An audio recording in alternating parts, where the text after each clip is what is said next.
Hey, what's up, everybody? You know who this is. It's your boy, Will. I know it's been quite some time since the last time I've done a video, maybe about 5 or 6 months. But, hey, life happens. You know, I've had a lot of stuff going on in my life right now. I went through a major breakup, a lot of changes at work, and, you know, I just really couldn't concentrate. My mind was not right, so therefore I really couldn't give you guys the raw, the real that I usually bring in my videos, so I just didn't make any. A lot of stuff has gone on in these last 5, 6 months that I really wanted to comment on, but I don't know if you guys might have forgot about me by now, but hey, I'm just going to do this video, and whoever watches it, watches it. But I'm going to make it short and sweet. You know, I made some observations over the last 5 or 6 months. The last time I made a video, I was talking about Rick Perry, and Rick Perry turned out to have a debate performance that was awful, and it kind of kicked him to the curb. You had Herman Cain, who I know is just our version, conservative version of Al Sharpton. I didn't know he was going. I pretty much knew he was going nowhere.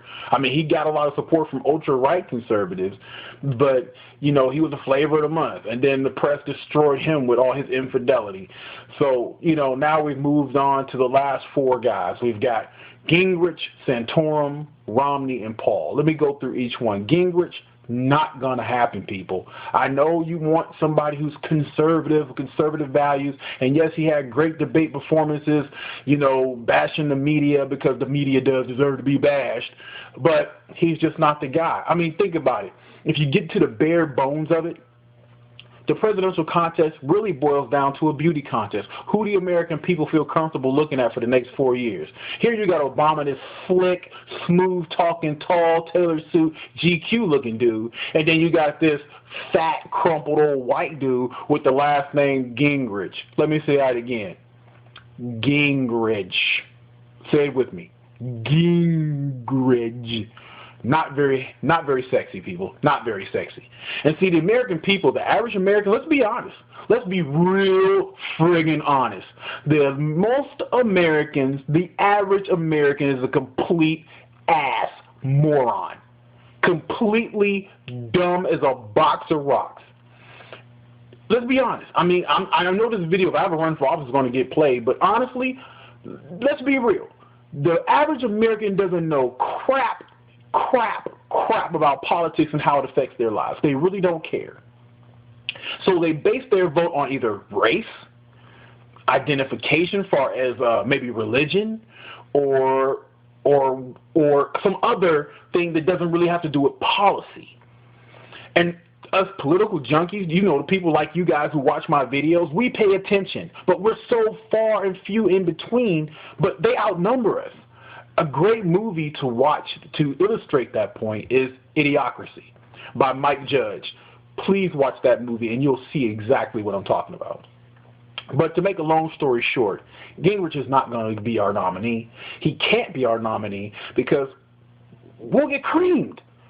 And then Santorum, I mean, don't get me wrong, he's a nice-looking guy. He's tall. He could actually stand on the stage in a beauty contest with Obama. But honestly, I don't think he has the gravitas to really put forth what we need. I mean, I'll take that back. If he was able to get the right people, he might be a contender. He actually might be a contender. He's squeaky clean. The guy has a good record, a good conservative record. He comes from a blue state, so he actually might have a chance, but his record is kind of flippy-floppy, and he lost his last election. And he lost pretty big, saying something stupid, some gaffe that just really cost him the election. So let's go with Paul. Okay, I know Paul supporters love Paul. I mean, you guys are hardcore. I mean, man, I have never seen nobody hardcore as more on Paul supporters. You dudes are ridiculously hardcore. But the man ain't going to win. He just looks like that crazy uncle that's sitting on the porch doodling, talking to himself. He has no chance in hell of winning, especially against the Team Obama $1.7 billion mainstream media going to make sure they do whatever it takes to get him elected machine. Paul has no chance. So who do we got? Let me see. I went through all 3. We got Romney. Yes, I know Romney is a Republican in name only. Y'all like to call him and all that. But think about it. Romney looks presidential. And so he's got the beauty contest thing down. He's a moderate. So he not only does he hold some Republican conservative values. He also is middle of the road, and he can actually work with a whole bunch of different people. And I think that he's shown that coming from a blue state, especially such a liberal state like Massachusetts. If you look at Romney's record and you put that up against Obama's record, yeah, he got Romney Care and he has some flip-flops on some social issues. But if you think about job creation, the things that he's done as a businessman, also in his personal story. See, I don't think Romney has been given the right advice by his handlers. He needs to talk more about his personal story. Yes, he comes from rich people, but he needs to talk about his dad, his granddad, how they made their money. Because he doesn't inherit his money. Romney made his money. He embodies the American dream. So why would he shy away from that? I don't know. Why would his handlers tell him to shy away from that? Because there's nothing wrong with being rich. We all strive to make money. We go to work every day. Why wouldn't we want to be rich too? And see, the Obama campaign is trying to make you embarrassed about wanting to achieve anything. Because, see, they are the people who want to give you something for nothing. And if you think about it, the American people love something for nothing. That's why most people support the Democrats. I know, I've been there because I was one of those type of people. Not the type of people who wanted something for nothing, but I helped craft a policy to help people who I work for get elected by giving people something for nothing for their vote. So I know how that mindset works in the liberal mindset. I know how these Democrats see things. And they feel like if we can get those people dependent upon us, we got voters for life. African Americans, 95% voting Democrat. You know why? Because they have us, my people, dependent upon them. They don't know a damn thing about Obama. All they know is that he's black. And what the mainstream media tells them in a 15, 20, or 30-second soundbite on the evening news. That's all they know. They don't research for themselves. I won't say all black people, but the majority who do support Obama don't know anything about him.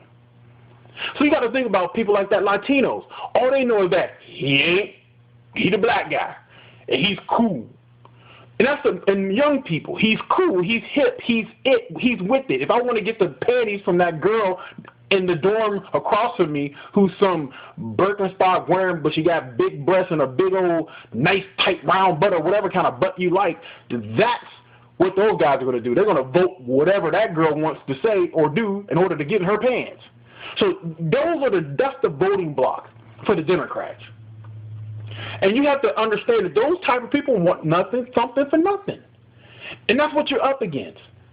So how do we combat that? We have to get those independents, those people who do pay attention enough to know and work hard, that middle class or that lower middle class person who's going to work every day toiling under the Obama economy, who actually does read a newspaper every once in a while.